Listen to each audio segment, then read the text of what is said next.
C'est le père Yves Combeau, dominicain, qui prononce l'homélie. Il était une fois, frères et sœurs, un jeune dominicain. Alors, je précise tout de suite, ça n'est pas moi. Il était une fois un jeune dominicain qui avait de grandes ambitions pour lui-même. De belles ambitions. Il voulait être un grand intellectuel, un grand spirituel, un grand prédicateur. Il se voyait déjà convertissant les foules du haut de la chaire de Notre-Dame. Or, notre dominicain était doué de nombreux talents. Il excellait aux études, il priait fort pieusement et il était, c'est certain, doué du don de la parole. Le problème,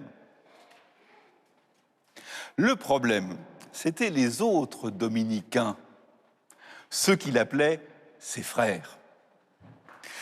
Parce qu'au bout de seulement 2 ou 3 ans de vie au couvent, il n'avait pas tardé à s'apercevoir qu'il était sérieusement agacé par tel frère qui chantait beaucoup trop fort et surtout beaucoup trop faux, par tel frère qui prenait la mouche pour un rien, par tel frère qui mangeait si salement que le menu des 15 derniers jours s'étalait en permanence sur son bel habit blanc, par tel frère qui prêchait en dépit du bon sens, par tel frère qui n'avait pas passé l'aspirateur dans sa chambre depuis, en gros, la mort du président Pompidou. Bref, il était agacé par ce bouquet d'hommes imparfaits, bourrés de défauts, maladroits. Pire qu'agacé, il était déçu. Et sa vocation se mit à vaciller. En réalité, si haut que fût son idéal, notre dominicain n'avait rien compris. On ne lui demandait pas d'être excellent. On ne lui demandait pas d'avoir raison. C'est facile d'avoir raison, il suffit d'être un peu dégourdi du cerveau. On lui demandait seulement d'être un frère, c'est-à-dire d'aimer ses frères. Et c'était beaucoup plus difficile que tout le reste. Car tel est le paradoxe de l'enseignement de Jésus. Il a l'air très simple. Un commandement, aimez-vous les uns les autres. Voilà qui est lumineux.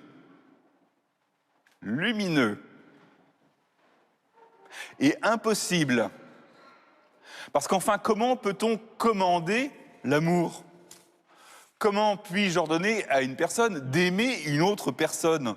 L'amour est un don. Il arrive librement. Il ne se commande pas.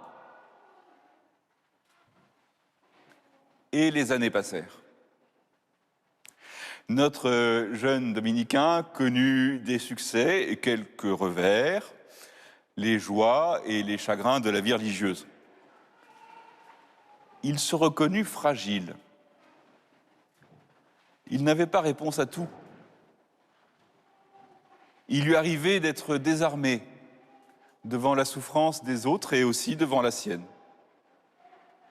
Et c'est alors qu'il se surprit à constater qu'il était content de rentrer le soir au couvent, qu'il était content de retrouver les frères, d'être patient avec eux, de se réjouir de leur joie, de s'émerveiller des merveilles qu'il n'avait pas encore vues.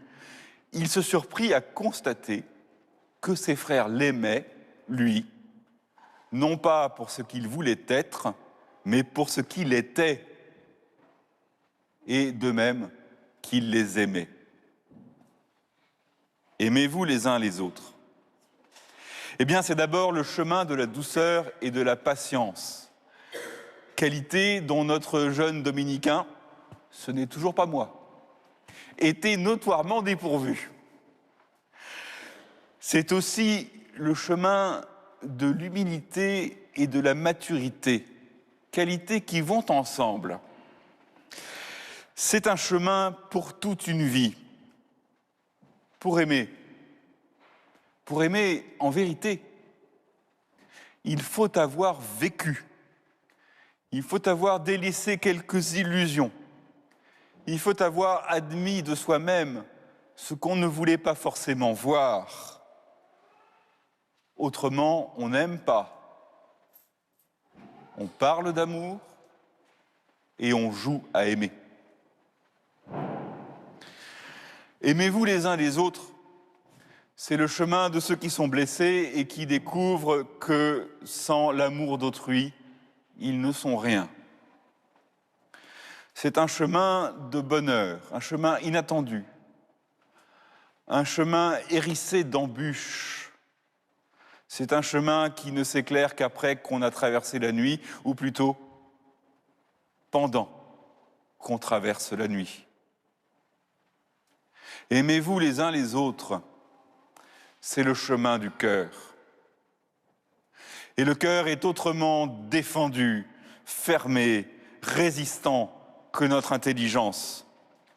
Il faut vivre pour comprendre ce commandement. Et parce qu'il avait vécu, notre dominicain, c'est peut-être moi après tout, a commencé à le comprendre. Et alors, comme le dit Jésus, il connut la joie. Amen.